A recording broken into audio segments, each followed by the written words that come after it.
Ini ada bibit sirsak, nangka, jengkol, pukat, bahkan ada duren, terus ada pete. Ini ada berapa ribu ya? Ini 22.000. Di mana ini? Katanya sih sumbangan ini. Oh, nggak tahu dari mana ya? Nggak tahu kalau dari mana, saya mah yang penting terima aja. Terima ngurus sudah gitu ya. Iya. Terus biasanya bibit-bibit itu kan besar-besar ya. Ini kok pada kecil gini ya? Ya itulah itunya penyakitnya. Jadi kalau nggak, kadang-kadang orang itu nggak bisa ngebedain mana bibit mana benih gitu. Ini kan kalau di petani itu namanya benih gitu, bukan bibit. Jadi kalau ya mending kalau misalnya di sini di saya segimanapun pasti terima, Iya. karena saya satu ya punya para petani, terus punya lahan buat besarin bibit. Tapi ini saya kalau ituinnya langsung ke petani, itu saya nggak tahu ini nasibnya bibit gimana. Jadi ini nggak langsung disalurin ke petani? Ya enggak, karena resikonya tinggi. Apa itu? Itu petani itu karena dia itu yang minta bibit, ternyata datang benih gitu. Jadi kadang-kadang kan nggak bisa ngebedain. Itu antara ngebein, kalau benih itu kan posisinya itu harus dirawat ya. Jadi kalau dirawatnya di polybag itu misalnya seperti ini 22.000 paling beberapa petak itu lahannya. Tapi kalau ke ladang ini akan menjadi berapa hektar. Ya, ya. Jadi jangkauannya kan banyak posisinya. Jadi Ya, kalau di segi pengurusan ini wah, harus super ekstra. Kalau ini kalau agak ada hujan, ini Pak bibit segini minta sehari bisa 2 kali disiram. Oke. Perawatannya ekstra ya. Iya. Nah, terus bedanya apa namanya bibit sama benih apa? Ukurannya itu segimana kalau bibit, kalau benih gimana? Ya maksudnya kan kadang-kadang orang itu suka ituin yang sebut benih itu kok bukan itu biji, itu kan udah jadi pohon. Ya, itunya. Ini pohon ya katanya, tapi nggak beda jauh sama kecambah ya. Kalau benih, kalau bibit itu seperti pohonnya itu udah menjadi kayu, karena ini pohon kayu kan. Ya. Ini kan masih pohon lunak gitu. Ini masih bayi. Nggak mungkin kalau bayi ini dilepas ke alam. Oke. Ya. Jadi ini sengaja diurus dulu di bank bibit. Ya, makanya ini diurus dulu di bank bibit. Nanti kalau udah besar ini pasti langsung disalurin ke masyarakat. Oke. Lah ini secara umum gimana cara ngurus bibit bayi segini apa benih kayak gini? Ya ini harus bikin media lagi. Satu harus beli polybag. Kedua harus siapin media tanam, mulai dari pupuk, tanah, sekam itu. Kalau ke petani kan nggak mungkin, dia itu beda ya, petani sama pembibit. Kalau pembibit ya udah biasa, dia kerjaannya melihara di dalam polybag. Tapi petani kan dia itu kerjaannya nanam di kebun. Jadi antara pemeliharaannya beda, perlakuannya beda.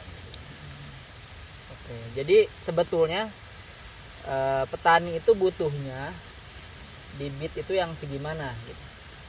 Petani itu minimal 60 cm sampai 1 meter. Itu yang disebut bibit petani. Itu seperti nangka gitu. Saya suka sering main ke ladang-ladang petani yang udah ada pohon nangkanya. Iya.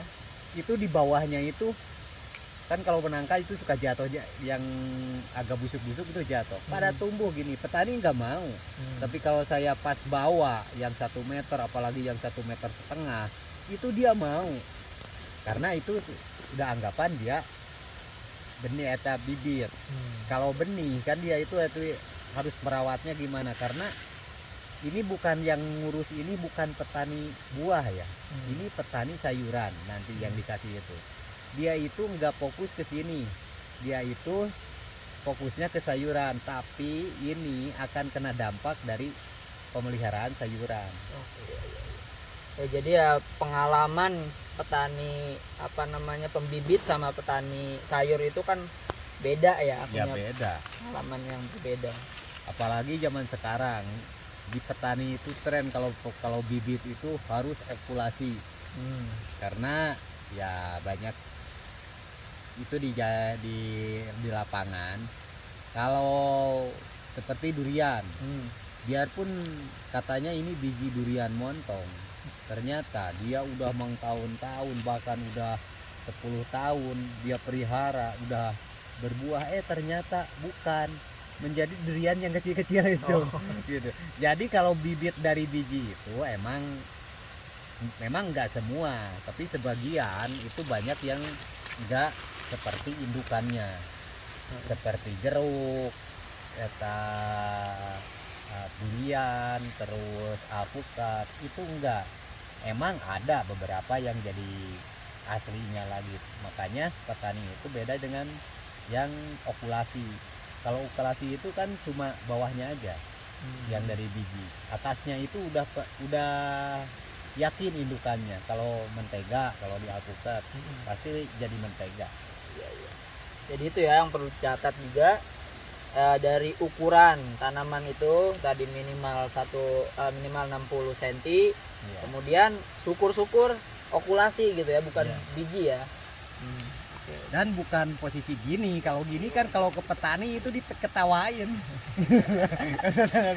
Kok bibit itu diamnya di atas polybag, bahkan dikeluarin juga dengan hati-hati. Ini kan jangankan ada polybag, tanahnya juga cuma segini. Jadi harus modal lagi ya. Ya iya. Pak lagi iniin bibit apa itu Pak? Sirsak. Sirsak ya. Iya. Tapi sirsak segitu mudah patah nggak Pak? Kalau misalnya ini harus hati-hati. Ini kan rapuh. Rapuh ya. Iya. Masih sangat rapuh ya kalau benih. Itu Bapak kalau saya kasih 10 aja sirsak yang kayak gitu, berani nggak nanam langsung?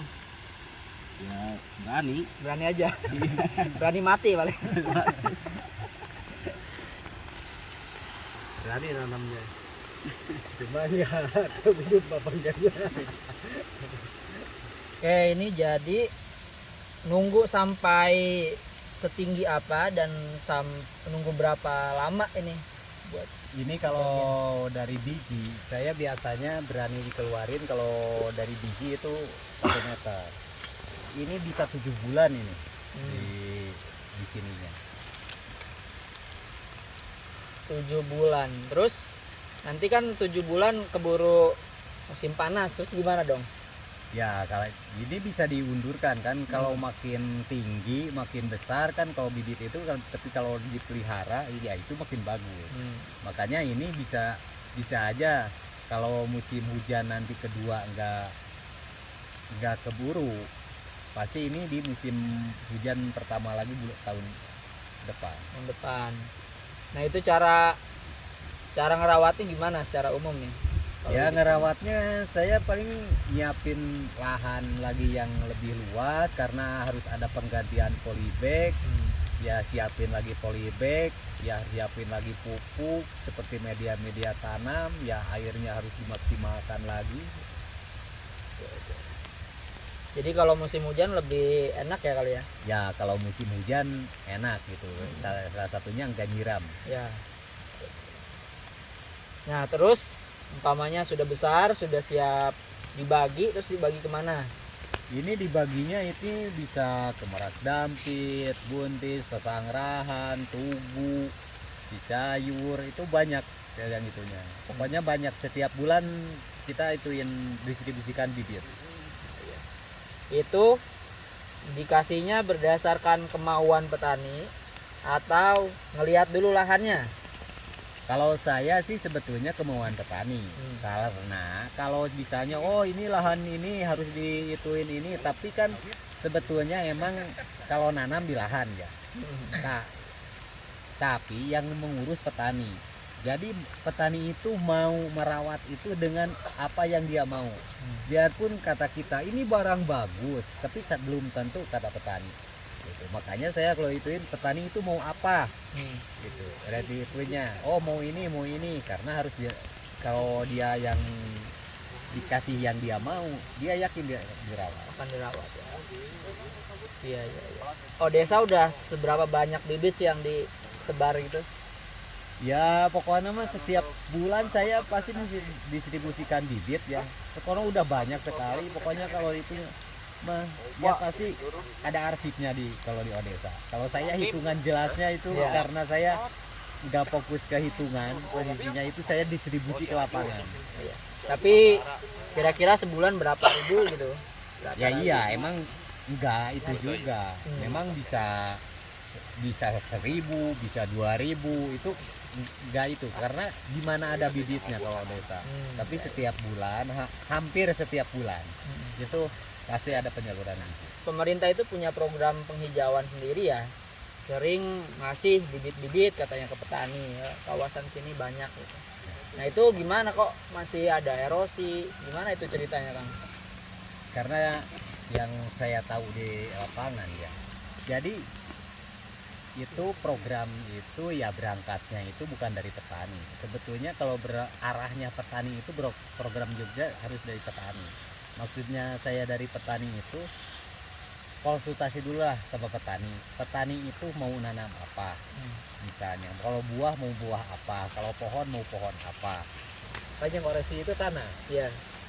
Tapi sebetulnya yang bikin erosi itu penyebab erosi itu dampak aturannya itu.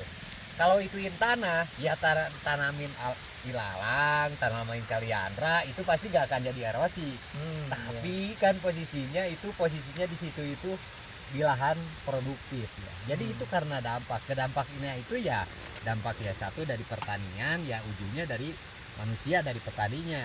Jadi otomatis harus apa yang dimau petani tapi menjurus ke erosi gitu. Jadi posisinya itu kalau misalnya tanaman ini ya petani itu kadang-kadang dia nggak setuju, bahkan kadang-kadang kalau di simulasi dia itu ya tanam aja, tapi kadang-kadang jangankan diurus dia dituinnya kayak nggak mau tumbuh karena menurut petani itu asasnya kurang manfaat. Jadi harus misalnya petani itu misalnya mau duren, mau jeruk misalnya, ya kalau dikasih itu pasti dia dirawat. Ya, jadi selama ini pemerintah banyaknya memberi bibit apa aja? Ya bibitnya itu ya ada seperti kayu-kayu, terus bahkan ada kaliandra. Jenis kayu apa aja tuh? Kemarin itu ya seperti memang ada seperti mahoni, duren itu ada saya. Nah, ya lihat posisinya. Tapi kan petani itu asasnya bukan ke masalah cuma ituin erosi ya. Kalau menerapin ke petani, ini erosi, petani itu gak ngerti.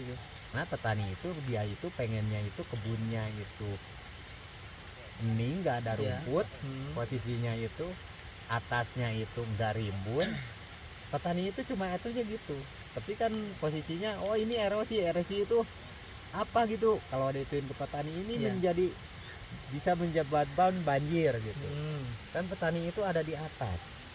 Nggak kerasa ya, banjir di bawah. Ya. Petani bukan nggak tahu banjir, tapi petani nggak merasakan banjir kan. Jadi petani mau banjir dia silakan. Gitu. Yang penting dia mau dapat untung dari kebun. Ya. Gitu. Ya. Jadi emang harus bibit tanaman-tanaman yang sesuai kebutuhan petani ya. Maksudnya produktif juga, bisa ada buah-buahan ya. Kalau durian bisa diambil secara lingkungan juga terbantu ya.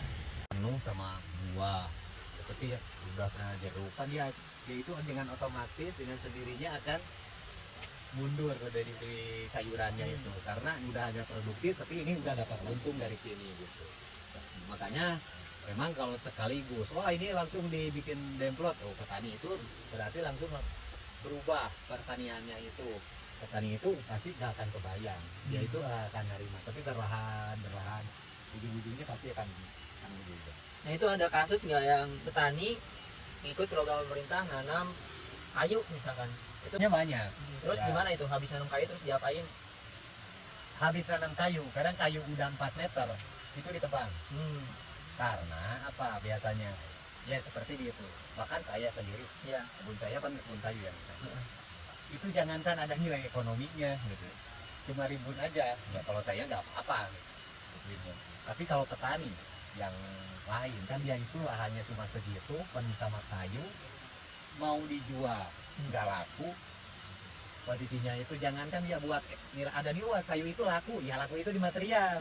Tapi kalau petani mau menjual, ya laku. Tapi kalau dibandingkan pemeliharaan, saya juga nanak itu ditanam udah 15 tahun, bahkan sampai sekarang bukan 15 tahun, hampir 17 tahun. Itu 150 tumbak itu cuma dihargai, ditawar 5 juta. Bayangkan merawat saya 17 tahun itu. Dari kecil kan itu dipupuk dari kecil. Sekarang emang cuma dibebanin 1 tahun 2 kali. Tapi kemarin ada yang tawar 5 juta. Saya bilangin aja, uang udah sumbangin aja.